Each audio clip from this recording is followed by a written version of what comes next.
Eu fiquei parado no meio da sala por quase 1 hora sem conseguir me mexer. Não é exagero, não é modo de falar, eu literalmente congelei no lugar. Minha mulher tinha ido dormir, a casa estava em silêncio e eu tinha ficado ali só mais um pouco porque não conseguia desligar a cabeça. Sabe quando você sente que tem algo no ar, algo que você não consegue nomear, mas que está ali, pesado, quase visível? Era isso. E aí aconteceu. Não foi sonho porque eu estava de olho aberto.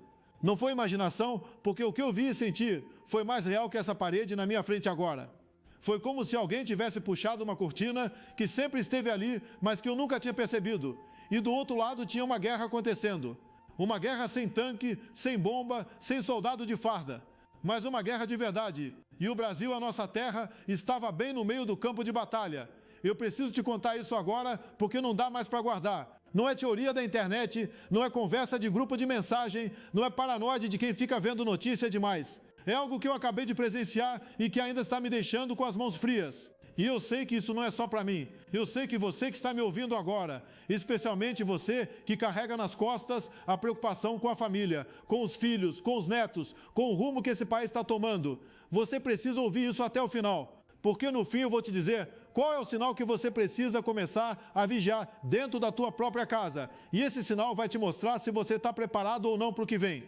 Antes de eu continuar, eu preciso de uma coisa. Não é favor, é necessidade real. Eu preciso que você escreva aqui embaixo de onde você está me ouvindo. Cidade e estado. Eu preciso saber por que eu vou colocar esse lugar em oração. Eu vou apresentar teu território diante de Deus. Pode parecer estranho, pode parecer que não faz sentido, mas eu te peço, escreve, porque essa palavra que está saindo agora não é para ficar no vazio. Ela precisa chegar em quem ainda está de pé, em quem ainda não desistiu, em quem ainda acredita que existe algo maior do que essa confusão toda. Então escreve tua cidade, marca a presença, me mostra que você está vivo espiritualmente ainda. Voltando para o que aconteceu. Eu estava ali, parado, e de repente eu senti um peso no peito que não era angústia. Era outra coisa, era como se alguém tivesse colocado a mão no meu ombro e dito sem palavras, olha, presta atenção agora. E eu olhei, não com os olhos do rosto, mas com outra coisa dentro de mim, que eu nem sabia que existia desse jeito tão claro. E o que eu vi me partiu. E eu vi o Brasil como se fosse um corpo cansado, machucado, sangrando por feridas que ninguém vê porque não são de faca, são de dentro. E em volta desse corpo tinha forças tentando terminar o serviço.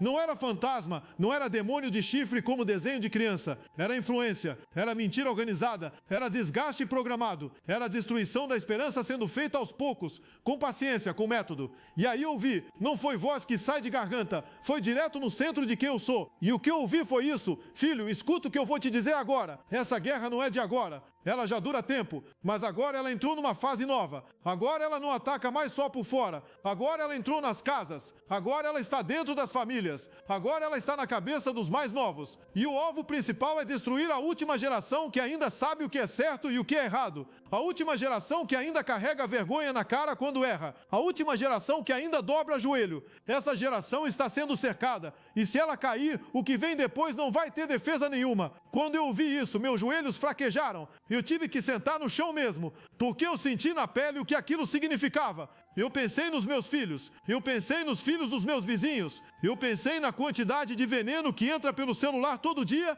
e que a gente já nem percebe mais porque virou normal. Eu chorei de raiva, chorei de impotência, chorei de vergonha por ter demorado tanto para acordar para isso. E aí veio a segunda coisa que me foi mostrada, e essa doeu mais ainda. Foi como se Deus dissesse assim: eu não abandonei o Brasil, mas o Brasil está se esquecendo de mim, não de boca, porque tem gente que ainda fala meu nome, mas de verdade, de coração, de decisão. As pessoas estão com medo de parecer fracas se pedirem ajuda, estão com vergonha de serem chamadas de fanáticas se defenderem o que é certo, estão cansadas de remar sozinhas enquanto todo mundo em volta finge que está tudo bem. E esse cansaço, essa vergonha, esse isolamento, isso tudo faz parte do plano do inimigo, porque quando o meu povo se cala, quando o meu povo se esconde, quando o meu povo se envergonha, o terreno fica livre. Eu segurei isso dentro de mim e senti o peso santo dessa verdade, e eu soube que isso não era só para eu guardar, isso era para ser dito, isso era para chegar em você, que neste momento está me ouvindo, está se sentindo exatamente assim,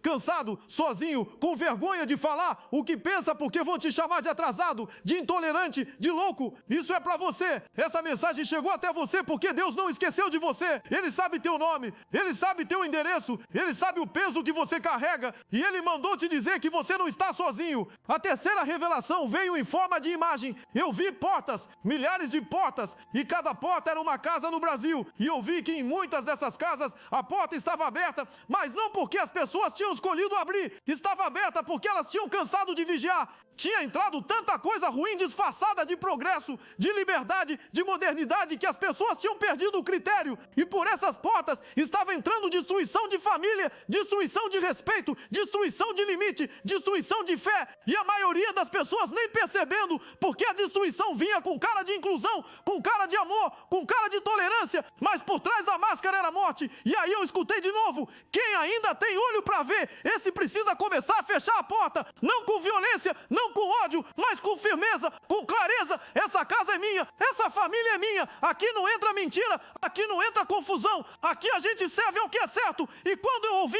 isso, eu senti que era uma convocação, não era sugestão, era ordem, ordem de proteção. Agora eu vou parar um pouco e falar direto contigo. Eu preciso que você pare de só ouvir e comece a se posicionar. Escreve aqui embaixo uma frase, pode ser simples, pode ser eu fico firme, pode ser eu não vou cair, porque quando você escreve, quando você declara, você sai da passividade, você sai de espectador e vira participante. E eu preciso saber quem ainda está vivo espiritualmente. Eu preciso montar essa guarda de oração. Então escreve, marca a tua posição, mostra que você não desistiu. A quarta coisa que me foi revelada foi sobre tempo, e isso me gelou, porque não é mais aquela conversa de um dia, quando Deus quiser, no tempo certo. É agora, é próximo, é nos próximos meses.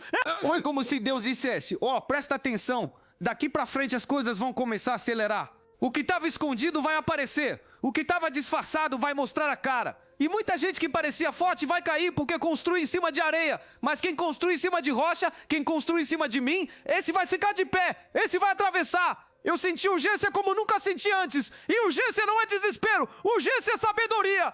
Entender que tem hora pra tudo e que a hora de se preparar é agora. Não é mês que vem, não é quando melhorar a situação, é hoje, é agora. Porque a janela de preparo não fica aberta para sempre. A quinta revelação foi sobre perdão. E essa me quebrantou de um jeito que eu não esperava. Foi como se Jesus dissesse: tem gente carregando culpa que não é dela. Tem gente carregando peso de erro que eu já perdoei, mas que a pessoa não se perdoou. Tem gente que não vai ter força para a guerra porque está gastando toda a energia se punindo por algo do passado. E eu preciso que você solte. Eu preciso que você entregue. Eu preciso que você aceite que meu perdão é maior que teu erro. Porque se você não aceitar isso, você vai entrar na batalha já derrotado. Eu chorei de novo quando ouvi isso, porque eu sei que tem muita gente ouvindo isso agora que está nessa situação. Você que carrega há anos uma culpa, uma vergonha, uma mágoa de si mesmo, uma decepção com quem você se tornou.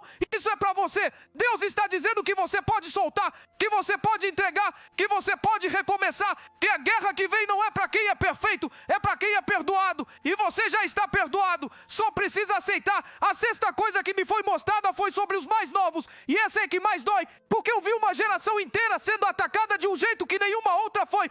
Eu vi jovens confusos sobre o próprio corpo, sobre a própria identidade, sobre o próprio valor. Eu vi crianças tendo a inocência roubada antes do tempo. Eu vi adolescentes deprimidos, ansiosos, sem esperança, sem sonho. E eu vi que isso não é acidente, isso é estratégia, porque se você destrói uma geração, você destrói o futuro de uma nação. E aí eu escutei Deus dizendo: os mais velhos vão ter que levantar agora, os pais, os avós, os que ainda sabem o que é certo, esses vão ter que parar de ter vergonha e começar a ensinar de novo, porque os mais novos estão sendo ensinados por quem não presta, estão sendo ensinados pela tela, pela música, pela moda, pelo sistema. E se a família não ensinar, o inimigo ensina, e o que o inimigo ensina é morte. Talvez você seja avô, talvez seja avô, e olha para os teus netos e sente um aperto no peito, porque você vê que eles não são mais como vocês eram, você vê que eles não têm mais aquele respeito, aquele temor, aquela pureza, e você se sente impotente porque parece que você não tem mais voz, parece que se você falar alguma coisa vão te chamar de ultrapassado. Eu quero que você saiba que essa mensagem é para você.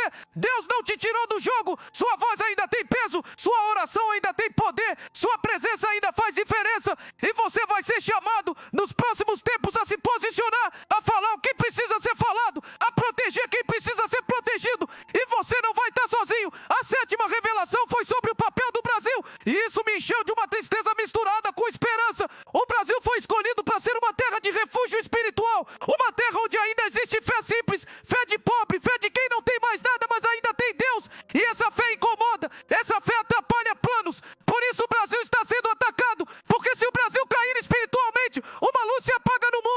sentir orgulho